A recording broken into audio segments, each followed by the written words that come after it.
नमस्कार। दादी की कहानी में आप सबका स्वागत है। बच्चों, आज मैं आपको जो कहानी सुनाने जा रही हूँ उसका शीर्षक है लालच बुरी बलाए। अनुमान से अत्यधिक होने वाला लाभ या बिना परिश्रम प्राप्त होने वाला लाभ और धन सदैव दुखदायी होता है। दक्षिण दिशा के किसी सघन वन में एक बाघ रहता था। अपनी युवावस्था में उसने अपने बल एवं पराक्रम से संपूर्ण वन में आतंक मचा रखा था, किंतु जब वह वृद्ध हो गया तो उसकी शक्ति क्षीण हो गई। वह अपनी आवश्यकता के अनुसार भोजन की प्राप्ति करने में असमर्थ हो गया। तब उसने मन में विचार किया, इस विश्व में शक्ति और बल से क्षीण होकर जीवित रहना अत्यंत ही दुखद है या नारकीक है। जो वन्य पशु मुझे देखकर ही भय से निश्चल हो जाते थे, वे मेरे सामने से मुझे चिढ़ाते हुए निकल जाते हैं और मैं कुछ नहीं कर सकता। तभी उसे किसी ब्राह्मण के मुख से सुनी हुई ये पंक्तियाँ स्मरण हो आईं, जब शारीरिक बल क्षीण हो जाए तो बुद्धि से कार्य लेना चाहिए। बल के अभाव में बुद्धि ही किसी कार्य को सफल बनाती है। बाघ अपनी माद में गया और उसने स्वयं के द्वारा खाए गए मनुष्यों के सामान में से बहुत सारे रत्नों में से एक जड़ा हुआ बहुमूल्य कंगन एवं चंदन आदि ढूंढ निकाला। वह कंगन लेकर एक ऐसे तालाब के समीप गया जिसके किनारे से लोगों का आना जाना था।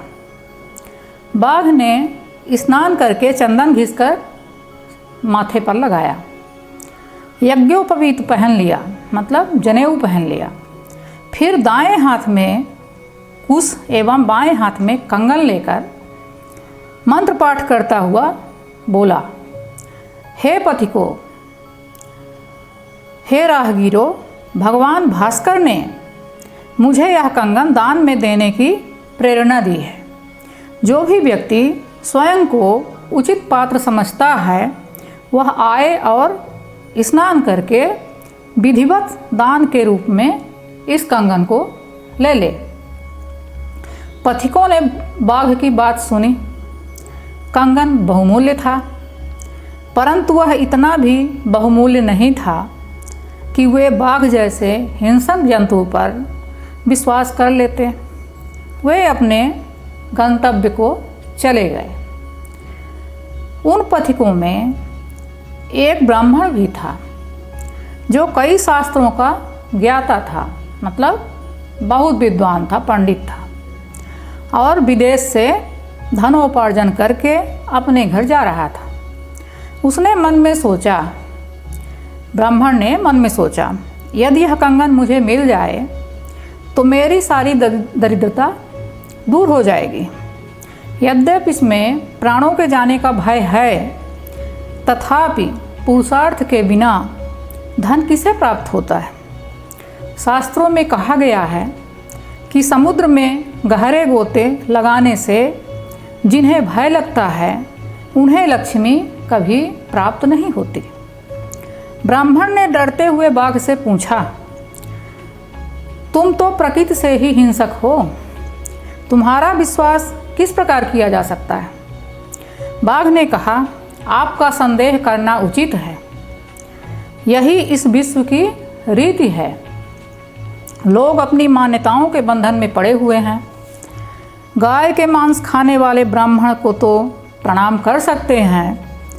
बाघ होने के कारण मैंने भी इस वन में बधिक का विश्वास नहीं करते, परंतु उपदेश देने वाले सात्विक बधिक का विश्वास नहीं करते। गाय के मांस खाने वाले ब्राह्मण को तो प्रणाम कर सकते हैं, परंतु उपदेश करने वाले सात्विक बधिक का विश्वास नहीं कर सकते। बाघ होने के कारण मैंने भी इस वन में बहुत अत्याचार किए हैं, किंतु जब एक दिन सूर्य देवता ने स्वप्न में मुझे बहुत फटकारा और कहा कि मुझे हिंसा छोड़कर धर्म में ध्यान लगाना चाहिए, तो तब से मैंने समस्त पाप कर्म छोड़ दिए हैं। अब तो मैं इस सांसारिक जीवन से इतना निर्लिप्त हो गया हूँ कि अपने पास का यह बहुमूल्य कंगन भी दान में दे देना चाहता हूँ। बाघ ने धारा प्रवाह धर्म, नीति, ज्ञान, दान एवं अहिंसा के महत्व पर बोलना प्रारंभ कर दिया। ब्राह्मण इससे अत्यधिक प्रभावित हुआ। उसने सोचा, इतना विद्वान और दार्शनिक प्राणी हिंसक कदापि नहीं हो सकता। वह दान लेने के लिए तैयार हो गया। तब बाघ ने कहा कि वह तालाब में स्नान करके आ जाए। उसने तालाब का एक किनारा संकेत से इंगित कर दिया।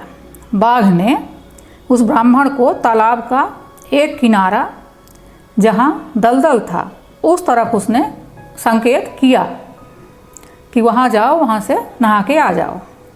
ब्राह्मण ज्यों ही स्नान करने तालाब में उतरा, दलदल में फंस गया। बाघ ने यह देखकर कहा, ओह, तुम संभवतः दलदल में फंस गए हो। रुको, ठहरो, मैं आकर निकालता हूँ। वह धीरे धीरे ब्राह्मण के समीप आ गया।